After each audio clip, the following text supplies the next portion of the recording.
El 12 de octubre de 1972 se contrató un vuelo charter para trasladar al equipo de rugby de Uruguay que debía jugar un partido en Chile. El avión nunca llegó a su destino.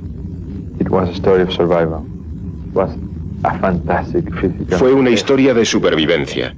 Fue un increíble esfuerzo físico para salir de allí. Una lucha titánica contra el hambre, el frío, el hielo, todo. Para mí fue una increíble historia de supervivencia. El avión se estrelló en el centro de la inmensa cordillera andina. Para sobrevivir en aquellos parajes helados, tuvieron que comer la carne de los que habían muerto.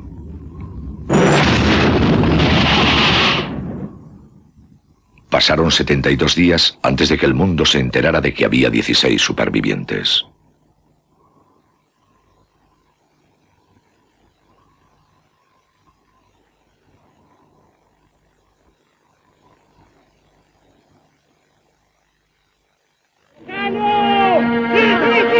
You will remember, or past pupils, the team that was going to Chile and that died in the Andes, they were going to play rugby. That event happened 20 years ago, in 1972. And today, we remember those people that God called to himself on the cold, snowy mountain, the Andes.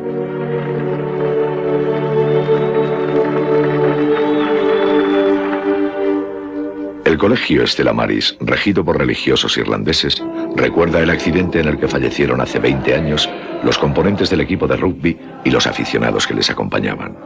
El equipo iba a jugar un partido en Chile. De los 45 pasajeros y tripulantes que embarcaron en el avión, solo 16 volverían con vida.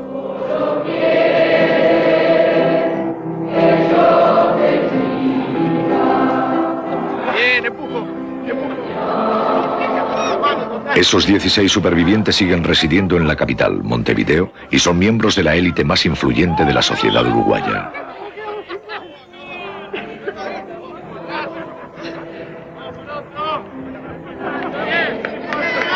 Les une una gran amistad reforzada por su terrible experiencia en las montañas.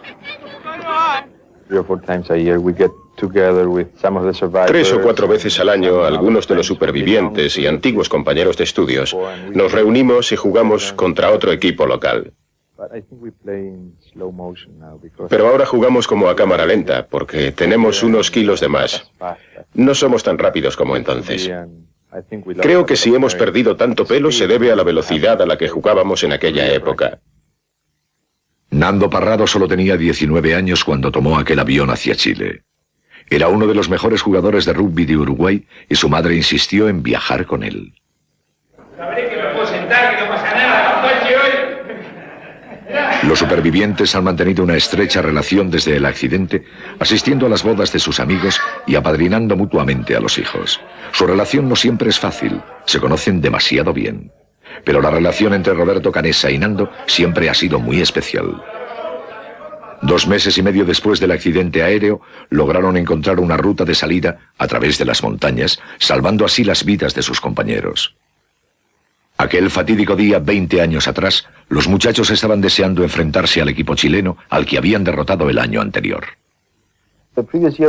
El año anterior lo habíamos pasado muy bien en Chile. Así que al finalizar la temporada de rugby, decidimos repetir el viaje. Roberto Canessa combinaba sus estudios de medicina con la práctica del rugby. A bordo del avión viajábamos los jugadores y gente que venía a animarnos. Casi todos éramos estudiantes de universidades católicas. Teníamos que llenar el avión, porque de lo contrario el billete salía más caro. Por eso muchos aficionados, primos y padres de los jugadores se apuntaron al viaje. Eduardo Strauss viajaba acompañado de 3 primos, todos ellos forofos del equipo. Los chicos estaban gritando y jugando con las pelotas dentro del fuselaje de la cabina. Yo estaba mirando por la ventana porque empecé a ver que los picos estaban demasiado cerca y me parecía que no era normal. O sea que estaba muy pendiente de los picos que se iban acercando en ese momento. El piloto había informado por radio que estaba sobrevolando Chile.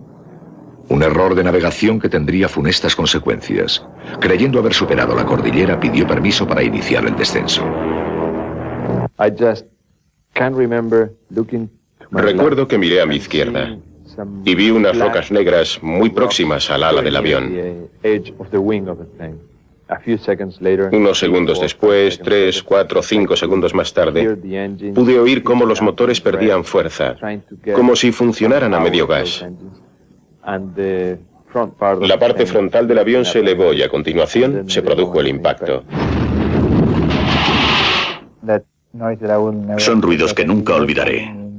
El aire colándose, el avión deslizándose, gente gritando, otros rezando, y yo aferrado al asiento esperando a que llegara la muerte, porque allí solo cabía esperar la muerte. Después el avión se paró bruscamente y vi cómo volaban los asientos por encima de mi cabeza. Cuando el avión quedó inmovilizado pensé, es increíble que siga vivo.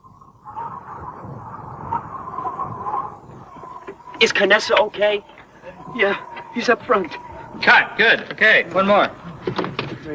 20 años después, una película coproducida por Disney y Paramount y dirigida por Frank Marshall relata la dramática historia de los 16 supervivientes. La película está basada en el libro Viven, publicado un año después del rescate.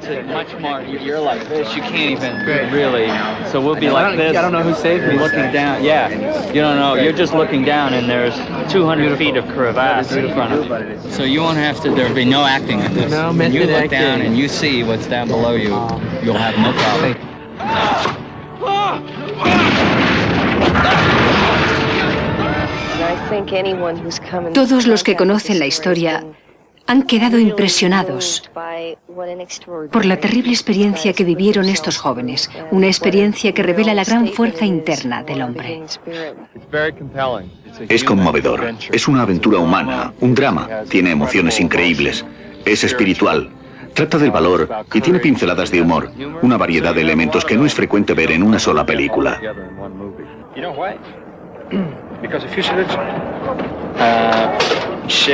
Nando estuvo 3 meses en el rodaje de exteriores en calidad de asesor técnico.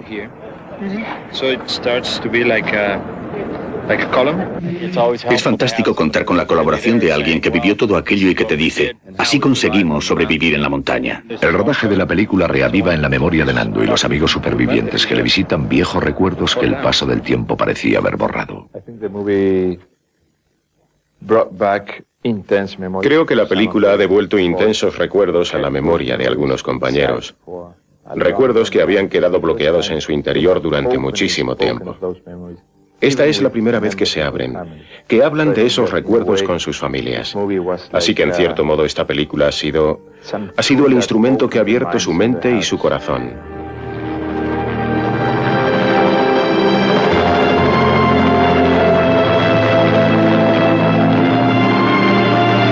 Nando invitó a 2 supervivientes, Moncho Sabelo y Carlitos Páez, a que vieran el fuselaje del avión construido para las escenas que se rodaron en un glaciar de las Rocosas canadienses. 35 personas sobrevivieron al impacto inicial, pero muchas de ellas morirían en las siguientes semanas. En aquellas montañas, Nando perdió a su madre y a su hermana. Su madre murió en el acto. Su hermana Susana, gravemente herida, falleció 8 días después.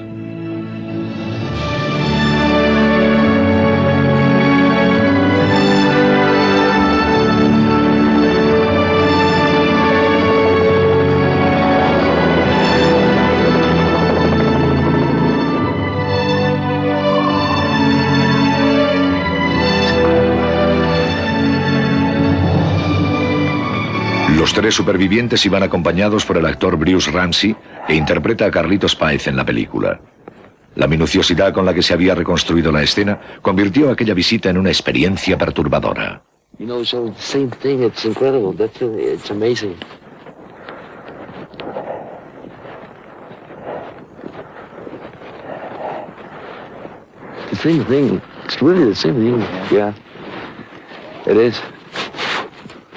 It's like living the same life again, the same experience.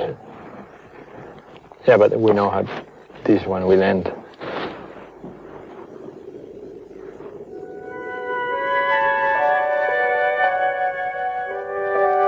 El fuselaje destrozado del avión era su único refugio. Un poco de vino y unas tabletas de chocolate su único alimento. Para sobrevivir, tuvieron que tomar una terrible decisión: comer los cuerpos de sus amigos muertos.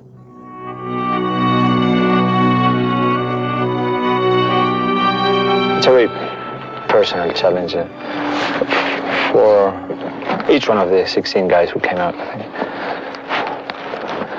And something we can only share with ourselves, no? Because no one knew how we felt or we can feel now, but... You know, people defend themselves. They put some, you know, like sacks of sand, you know, on the problem. And now, this is good to take them away and, you know, to live, because it's good to feel. Carlitos solo tenía 17 años. Era el pasajero más joven. Perdió a varios de sus mejores amigos en la montaña. Today I was very sad, you know, when I was coming, when I was waiting for the helicopter. But now, okay. No, it's not a happy experience, but it's an experience. It's good.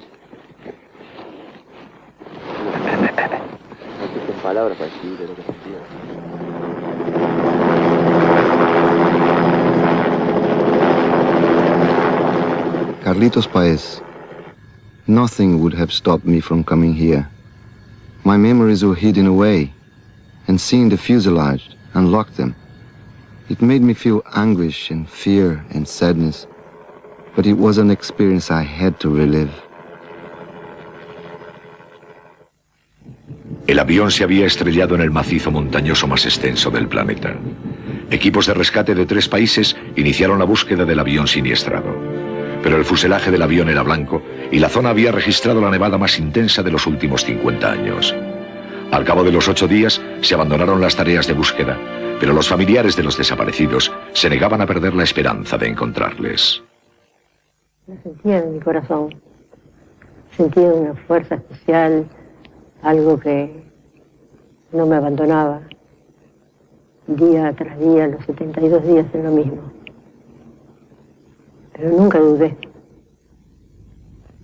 El hijo de Rosina, Adolfo, viajaba con sus 3 primos. Uno de ellos murió en el acto, pero Adolfo, Daniel y Eduardo consiguieron sobrevivir. Ay, qué difícil de explicarlo, cómo fue. Fue porque yo siempre tuve mucha fe y sentía algo especial en el corazón que me decía que los chicos iban a volver, que no podían quedarse.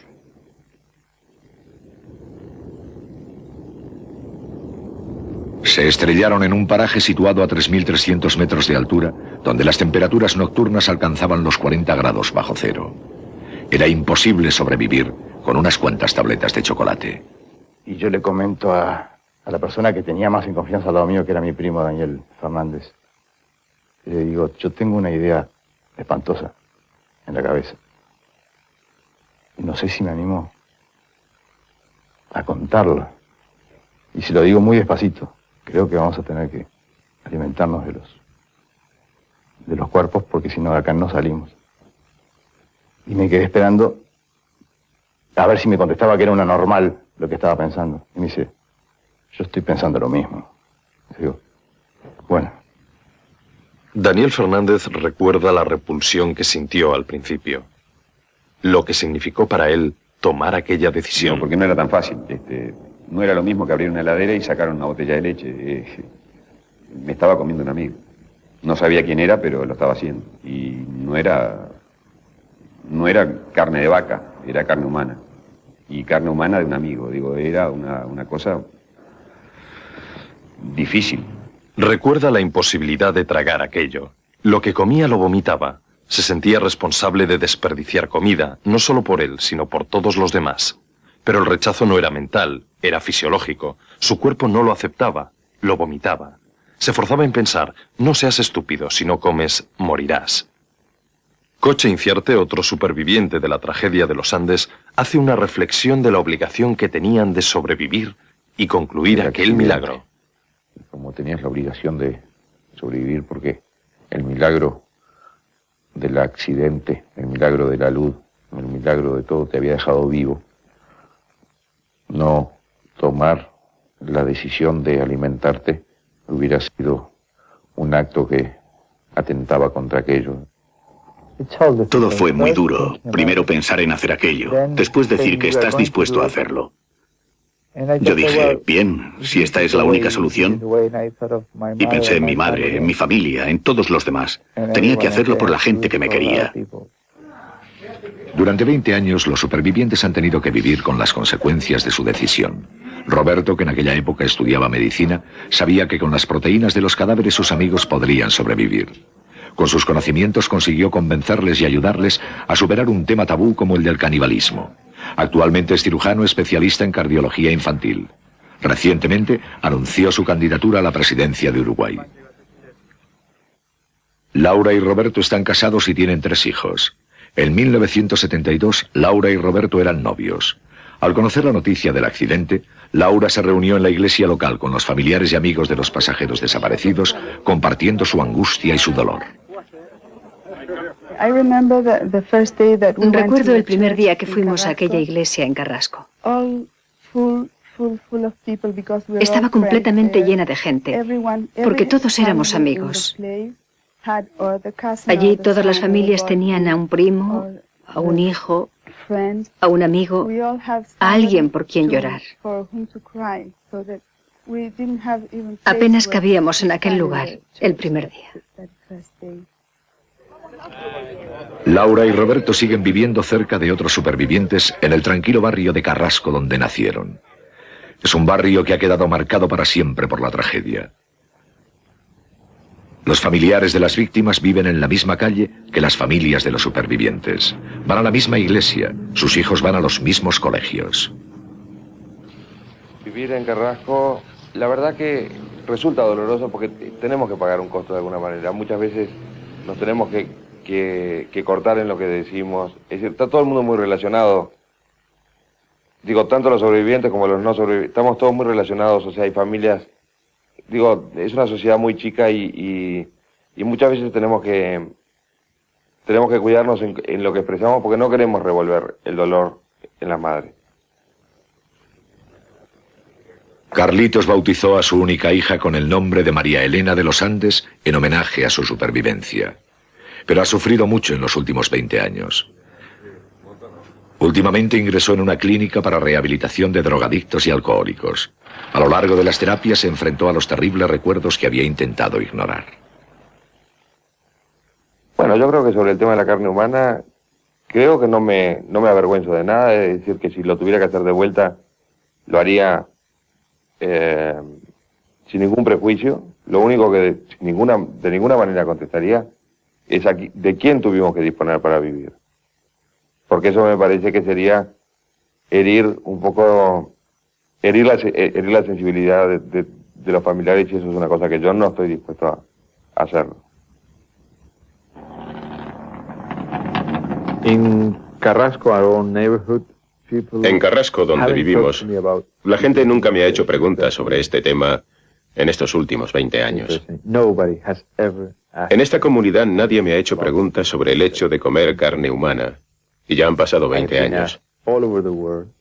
Me lo han preguntado en todo el mundo excepto en mi propio barrio. Conocen a todos los que estuvimos implicados en este asunto y tal vez prefieran no saber lo que ocurrió.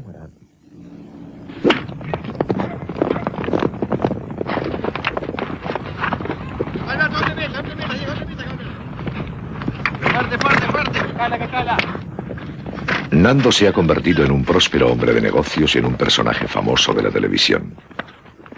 Su mujer, Veronique, ganó un concurso de belleza hace unos años. Aunque queramos, no podemos quitarnos de encima la tragedia de los Andes. Carrasco es muy pequeño. Hemos vivido juntos en el mismo barrio desde hace 20 años. Incluso vivimos en la misma casa en la que vivíamos hace 20 años. Y ver a los familiares de los amigos que murieron en los Andes es algo muy fuerte, muy difícil de entender para la gente que no vive en Carrasco, en Uruguay. Es asombroso vivir en la misma calle en la que vive otro superviviente o los padres de un amigo que murió. Así que estamos en una jaula. No podemos escapar de la experiencia de los Andes, aunque queramos. Dale, agachate, boludo. Bueno, vení, vamos. Los grandes agachados. Es una hermandad. Cuando ahora estoy junto a ellos, después de haberles visto llorar, reír, desesperarse, les conozco tan profundamente que cuando estoy en desacuerdo con algo que dice alguien, sé exactamente quién lo ha dicho y por qué. El grupo escogió a Roberto Llanando para realizar una escalada inimaginable, atravesar los Andes y llegar a Chile. Sabía que tenía que salir de allí. En cierto modo tenía motivos personales. Mi madre y mi hermana viajaban a bordo del avión y habían muerto. Tenía que volver. Sabía que mi padre estaba en casa, pasándolo muy mal. Yo estaba vivo y sabía que debía hacer todo lo que pudiera, todo lo humanamente posible, para salir de aquel lugar y hacerles saber que seguía con vida. Todo el equipo, todos los amigos, trabajaron conjuntamente, estudiando todas las posibilidades de salir en busca de ayuda. Sin contar con ropa de abrigo, protegiéndose los pies con bolsas de plástico y botas de fútbol, escalaron algunas de las cimas más altas de los Andes. 10 días después lograban su objetivo. Estaba mirando la línea donde acababa la nieve y no podía creer que aquello fuera posible, que ya no hubiera más nieve.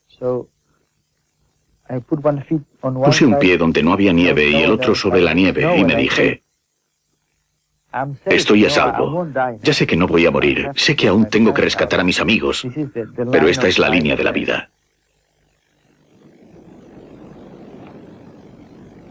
Un campesino chileno que cuidaba sus reses vio 2 siluetas extrañas en la zona más lejana del valle.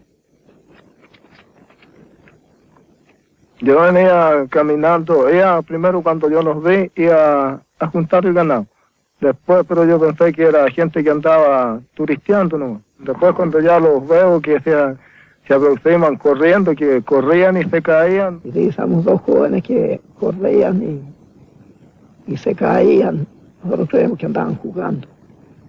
Y después cuando ellos los vieron, ahí fue la desesperación de ellos, que los gritaban, que pedían auxilio, socorro, y que venían de un avión caído en las montañas.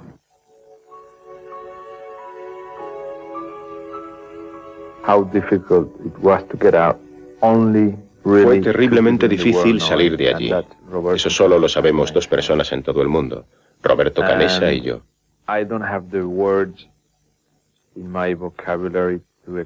No tengo palabras en mi vocabulario para explicarle todos los momentos de dificultad, de terror, de miedo que vivimos durante aquellos 10 días. Pero lo conseguimos. Ahora resulta fácil hablar de ello. No era una misión imposible. Humanamente era posible, pero fue muy duro.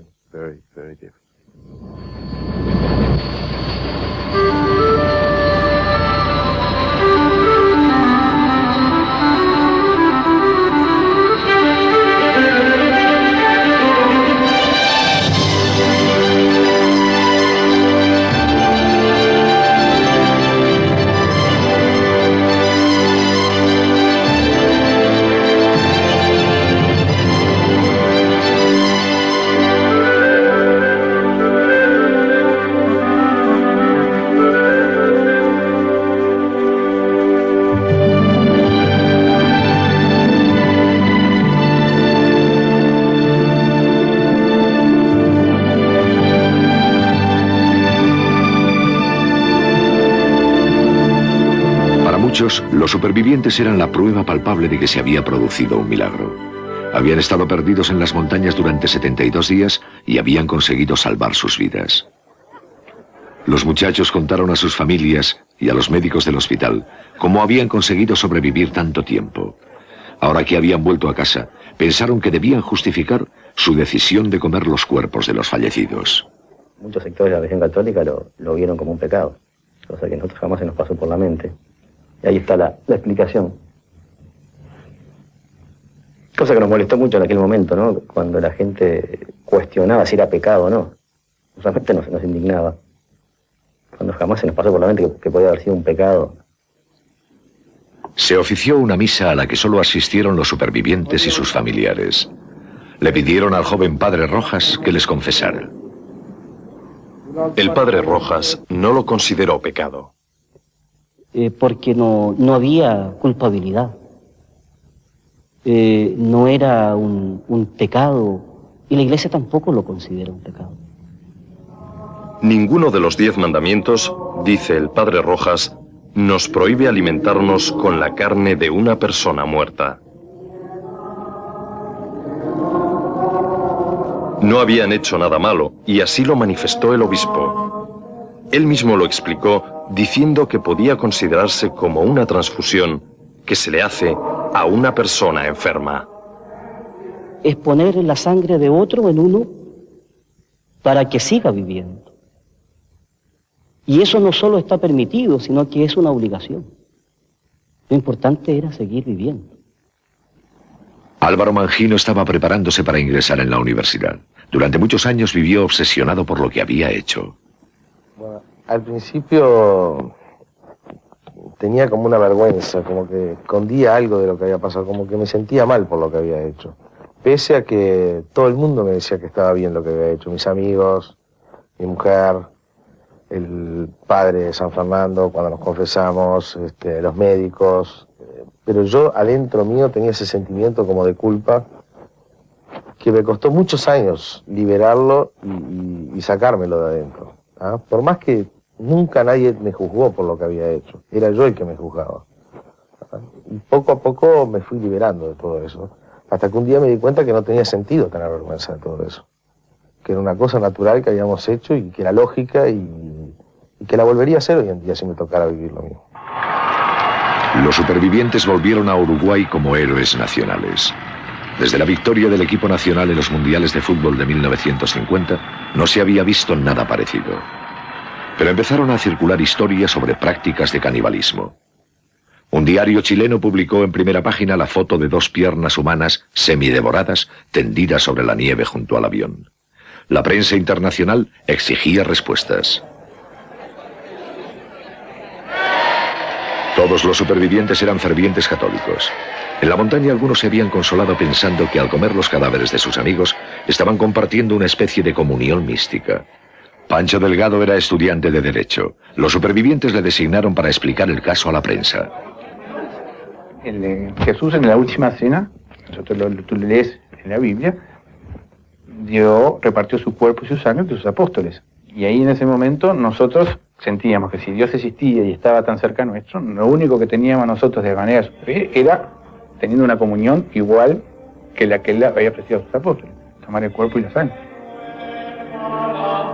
Pancho asegura que fue la voluntad de Dios y la de todos los componentes del grupo. En aquel momento hicieron un pacto.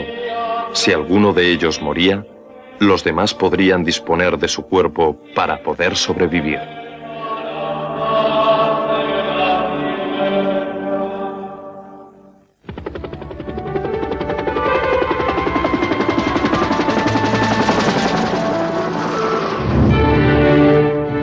En febrero de 1992, el director Frank Marshall y su equipo llegaron al sector canadiense de las Montañas Rocosas para rodar los exteriores de la película Viven. En un glaciar a 3.000 metros de altura instalaron su campamento para reconstruir las escenas de aquellas 10 aterradoras semanas. Estamos en las mismas condiciones en las que estaban ellos en la montaña. Uno de los actores, el primer día, cuando se quitaron las prendas de abrigo para rodar una escena de 5 minutos en plena nieve, me dijo, ¿cómo consiguieron aguantar? Lo consiguieron trabajando en equipo, con ingenio y con toda la fuerza interior que el ser humano puede desarrollar para superar situaciones extremas. Eso es lo que más me fascina de esta historia. You can see it? Yeah, you can see it. It's good. You can see the airplane. So that's why you assume that they knew you were here. Yeah. So what we'll do is we'll have the plane fly over. Right overhead. And we'll cue you, the instant I see it in the monitor, I'll cue you to come out. Because it'll fly over and you'll be coming out of the two sides. Hey! Hey! Hey! It's a plane! Hey! Hey! Hey! Hey! That's a cut! Vince should get his thing from further back, so he should come out and he should look. He hears the plane, he comes out, and I think it's going to go left to right, so it'll be over there. When did this happen? This happened on day 4? Second, third day. El papel de Nando lo interpreta el actor Ethan Hawke. I could listen them, I could hear them, and I could feel all the movement inside, but I couldn't get out. Okay, you came out first. Other guys to go up the group. Todos los supervivientes están de acuerdo en que deben sus vidas al esfuerzo de todo el grupo, pero la fuerza y el valor extraordinario de Nando le han convertido en el héroe de la historia.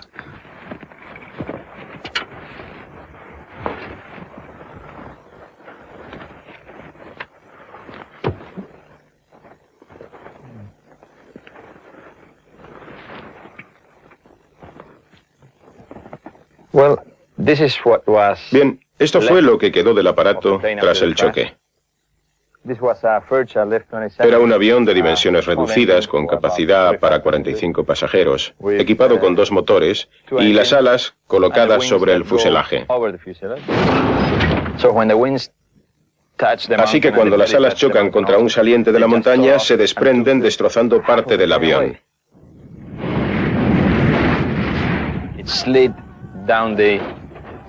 El fuselaje se desliza montaña abajo y queda inmovilizado a unos 1000 metros de la cima. Una de las cosas que recuerdo con verdadero horror fue la avalancha que cayó sobre el avión a las 2 semanas del accidente. Ya estábamos instalados en el avión, allí pasábamos gran parte del día y la noche. Y en ese momento estábamos durmiendo, estábamos en esta posición. Hacía 2 horas que habíamos entrado en el avión, algunos ya se habían quedado dormidos, cuando se produjo una avalancha de nieve por la parte delantera. Una avalancha que arrastró todo el equipaje. La capa de nieve en el interior del avión llegaba hasta esta altura. Nuestras cabezas estaban a esta altura, aquí, y de repente nos vimos completamente enterrados en la nieve sin poder movernos. Cuando se vieron bajo la nieve, algunos sintieron que aquello era el principio de la vida. Sentí un placer enorme, una sensación como que algo me llamaba y que no podía parar ni frenarme, y con muchas ganas de seguir hacia eso, ¿no? Una satisfacción y una sensación de plenitud, de placer, de tranquilidad. Y cuando sentí que estaba por llegar a algo, mi primo me estaba destapando la nieve de la cabeza.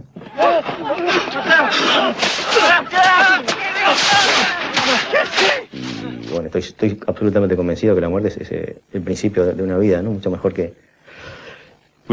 Mejor dicho, sí. Este es el principio, es el primer paso hacia una vida mucho más, la vida eterna. Pero algo que realmente no me asusta lo más mínimo. Siento con total seguridad que toda la gente que se ha muerto en realidad está viva, y la siento cerca mío inclusive, ¿no? Y eso se lo he podido transmitir a más de una persona, cosa que me da mucha satisfacción, ¿no? De quitarle el miedo a la muerte. Cuando yo sentí que me estaban por explotar los pulmones y el corazón se me aceleró, que ya no podía aguantar más. Toda su vida desfiló ante sus ojos como un flash. Y llegué hasta la época que estaba gateando al lado de mi madre, y en ese momento, ¡pum!, me transformé en una luz que iba a una luz mucho más grande, naranja, fuerte, pero era una luz tipo de neón fluorescente, donde iban luces que convergían todas ahí. Había una paz increíble, no había ansiedad, uno se sentía en el paraíso, y en ese momento...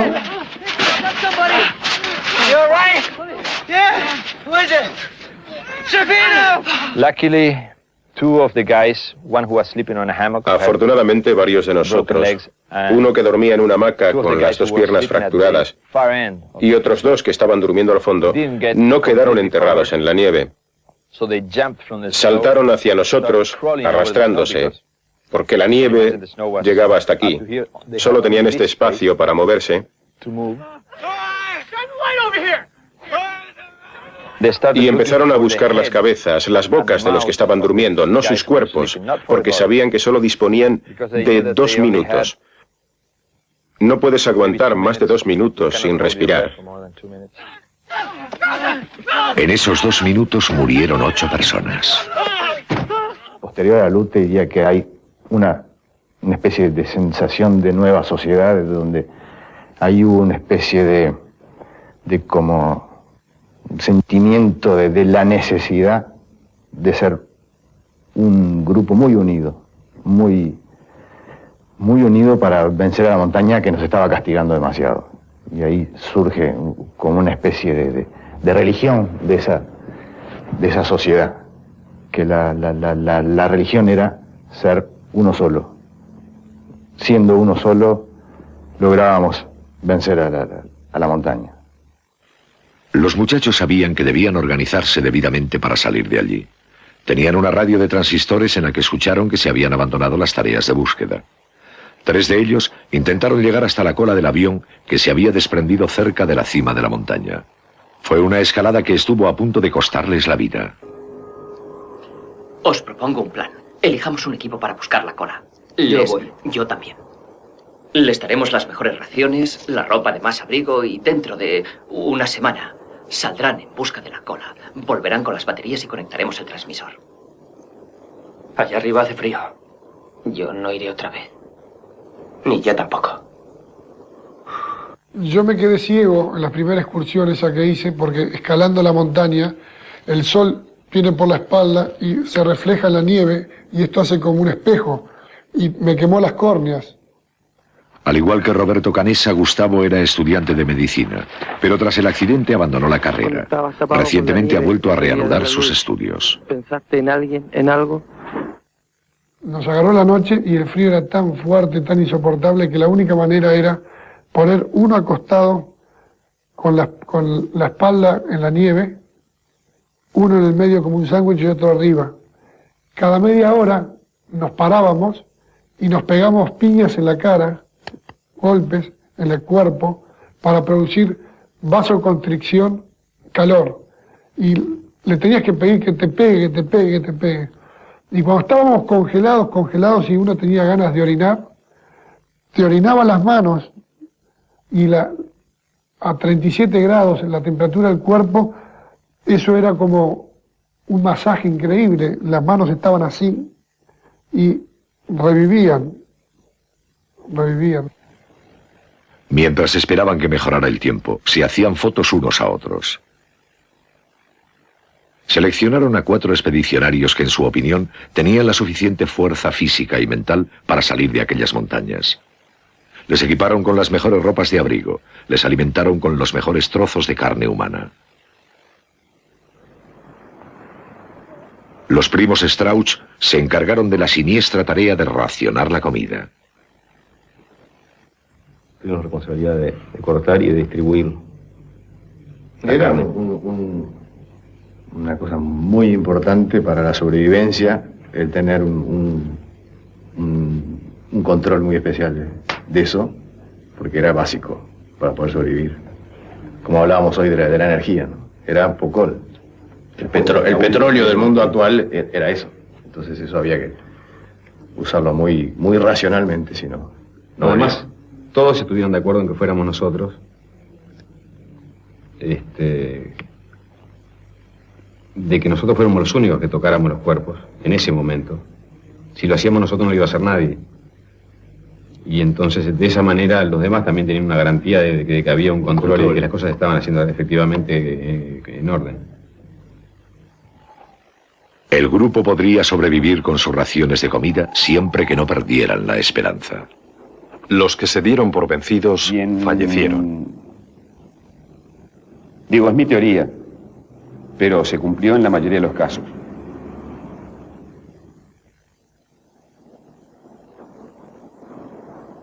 Our Father, who art in heaven, hallowed be thy name.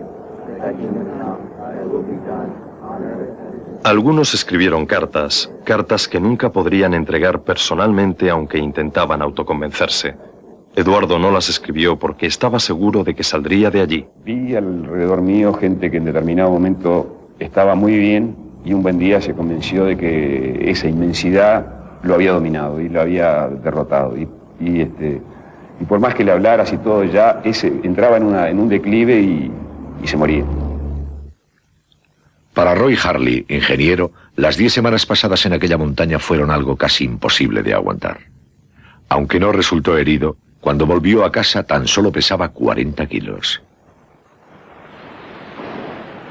Roy sufrió muchísimo. Aquella experiencia le afectó de una forma terrible, siendo como era una persona muy sensible.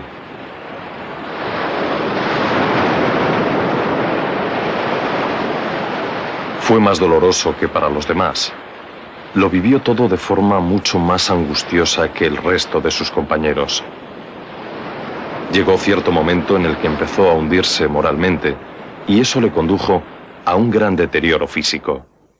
Pero si bien el frío, el hambre, la muerte, fue muy difícil, yo creo que hubo algo que para mí fue lo que más nos dolió y nos dolía a todos, que era el pasar del tiempo, viendo que el tiempo pasaba y pasaba. A partir de la 9ª semana, Roy empezó a darse cuenta de que habían pasado más de 2 meses y seguían perdidos en aquellas montañas. Nadie venía a rescatarlos, y eso le hundió.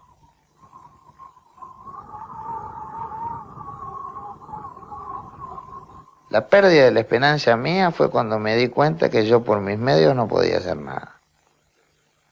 Cuando me di cuenta que no sentía más los pies, cuando me cincharon en el alud y me sonó la espalda, yo sentí un golpe. No podía mover los pies, no podía, nada. Bobby François había iniciado la carrera de ingeniero agrónomo. Tras el accidente pareció aceptar su destino. Tras resultar herido durante el alud, empezó a distanciarse del grupo. Ya empecé a quedar más dormilón, más tranquilo, y para no molestarme tanto con los otros y entre... Bueno, siempre hay que uno lo toca al otro y lo despierta y eso. Yo estaba bien en una punta del avión y dormía tranquilamente. Más bien solo, y bueno, no molestaba a nadie y nadie me molestaba a mí. Actualmente Bobby es propietario de 2 ranchos en el corazón de Uruguay con unas 3.000 cabezas de ganado. Bobby no quería seguir luchando por sobrevivir, pero a pesar de su rechazo, sus compañeros le ayudaron. Y entonces ellos me ayudaban. Pues sí, al final es un momento como que te abandonas y que decís, bueno, o me vienen a buscar o me muero acá. A Bobby no le gusta que le recuerden aquella historia y procura evitar el tema incluso con su propia familia. No quiere recordar su tragedia. Cuando alguien le pregunta si es un superviviente de los Andes, él elude la pregunta y cambia de tema. Muchos amigos le dicen que le aliviaría hablar más de ese asunto, pero Bobby quiere olvidar todo aquello.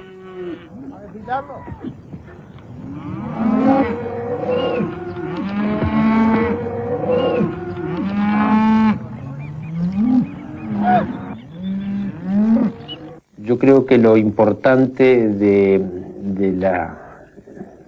lo que nos tocó vivir fue los sentimientos que se vivieron a diario, lo que eran los amigos, lo que era tener una discusión, tener una pelea y después darse un abrazo. Descubrieron lo que significa realmente compañerismo. Hablaban continuamente de Dios, rezaban, pensaban que debía de haber una razón para tanto sufrimiento, que Dios les estaba pidiendo algo. Se sentían muy unidos a Él.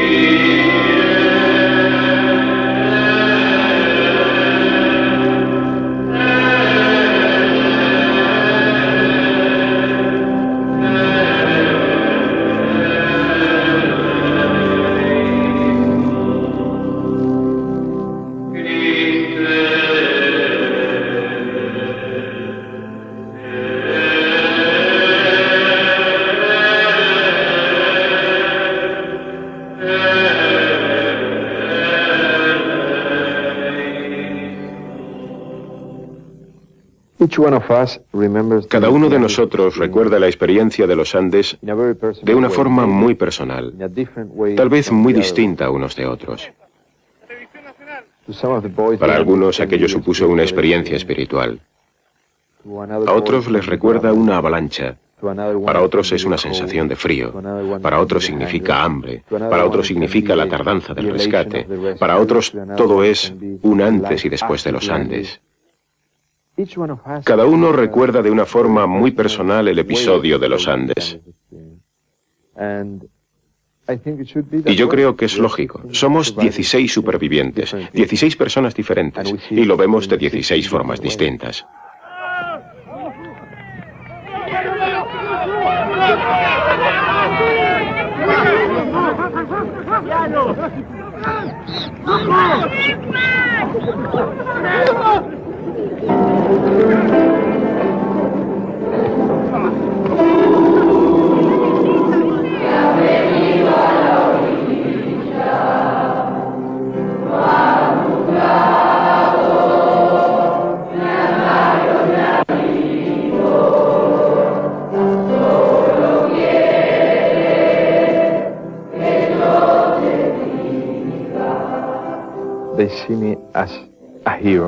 Me ven como un héroe, me llaman héroe, pero dentro de mí sé que no soy un héroe. No quise tener ese accidente. No quise pasar los 72 días más terribles de mi vida en aquel lugar. No quise sentir lo que sentí. No quise perder a mi madre, no quise perder a mi hermana, no quise perder a mis amigos, no quise convertirme en héroe. Yo no sabía que iban a escribir un libro, no sabía que iban a rodar una película. Lo único que quería era salir de allí. Si eso es ser un héroe, que me llamen héroe. Pero yo no quería convertirme en un héroe, solo quería vivir.